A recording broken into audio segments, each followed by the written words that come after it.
Yes. How can I hear from him? And you know, the more and the closer you get to him, the more you stay on your face, the more you yield to the temptations of the enemy, the more you're going to hear from him. Because the thing is, people, is that he desires to talk to us. God is speaking all the time.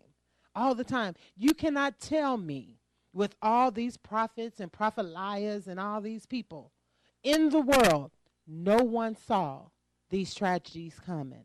There's no way you can tell me that. Now, we need to raise up as a people and be bold as a lion and start coming forth and speaking, thus said the Lord, regardless of what the people say. Get delivered from the people. You know, I'm sure you was like, man, I can't go in the house. My partner's on the way. You know, we about to go smoke and get drunk and do all this, this, and that. What they going to say? They going to call me a punk, call me square, whatever. I'm sure. Yeah, absolutely. That is the thing. You know, I thought before when you turn down those things, when you say, nah, I don't want to smoke, nah, I don't want to skip class, nah, I don't want to do this and that, I thought you was weak. You know, and they'll call you weak. Man, you lame, you're a cornball, you weak. But the weak ones are the ones who actually cannot stay focused, the ones who give in to the temptation, the ones who's always skipping class, the ones who's always in trouble, who just troublemaker everywhere they go. Those are the weak ones. And God wants to use strong people in his army, people who are not going to fold under pressure, people who are going to stare the enemy in the face and say, hey, this is the route I must go. Yes. They mess with you right now. Yes, yes. You know, and you just took us into our second segment when you said we're at war. This, you in the army, you at war, we in battle. You know, that's what he's raising up. You know, because we are at war, people. Rather you look at however you want to look at it. This is a spiritual war that we are in. It's not a flesh and blood thing. That young man that went into the school and shot up all them children, it wasn't his flesh, you know, it wasn't a flesh and blood thing. It was a spiritual war. You know, he was in a spiritual war. He was seeing things. He was shooting every angel he saw, you know, because he was possessed, you know, and how you know when, that's why it's really good to get a spiritual discernment about things and about people, because how you know when people are being used by the enemy, just sit back and watch.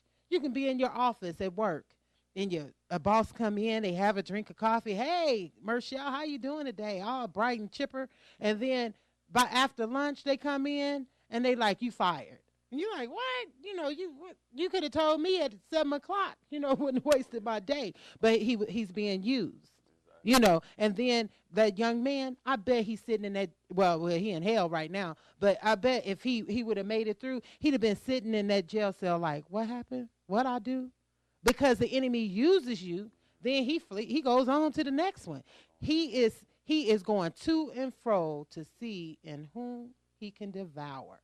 And if we continue to leave those doors open in our lives and allow him to creep on in, what he going to do? Devour. You think that the things that have happened just happen? The worst is still yet to come. But if our people, which are called by his name, will first seek his face, humble themselves, and turn from their wicked ways, then he said he will heal their land. Didn't he say that? He'll heal their land. And there's the sky's the limit. The best is yet to come. For the saints that will stand up, will rise up. He's called many names.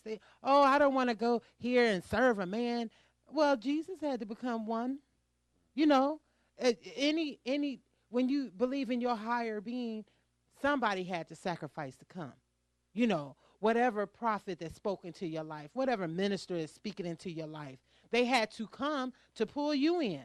He said, through loving kindness do I draw men unto thee, you know, and we have to get to that second step. Just like Chris, he's gone through, but guess what? God has spoken to him, and in that, he's here now. He's here now, introducing his book that God has given him.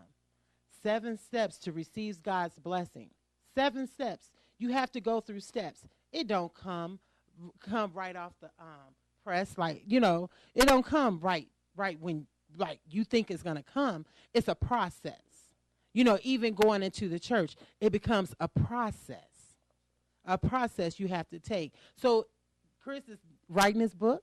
He's written his book, not writing. He has written his book. So tell us, Chris, about your book and what led you. And I'm sure the accident led you. I mean, your closer relationship to Christ has led you to write. But really, where all your inspiration came from?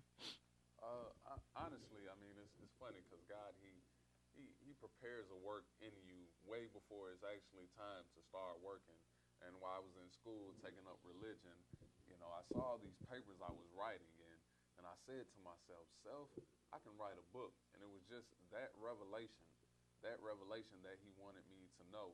And why one day when I was sitting in a quiet place, entertaining random thoughts, 7 powerful steps entered my mind. And I hastily got up and went to go tell my fiance the 7 steps, and I fell one short of those 7 steps.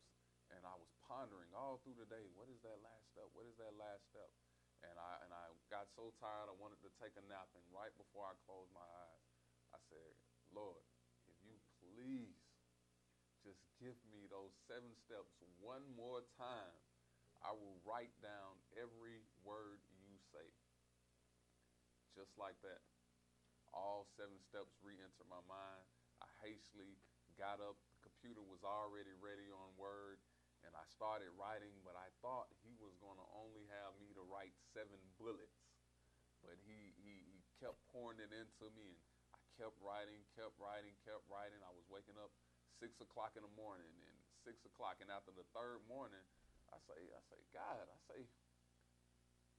know what you're doing. I say, you making me write a book.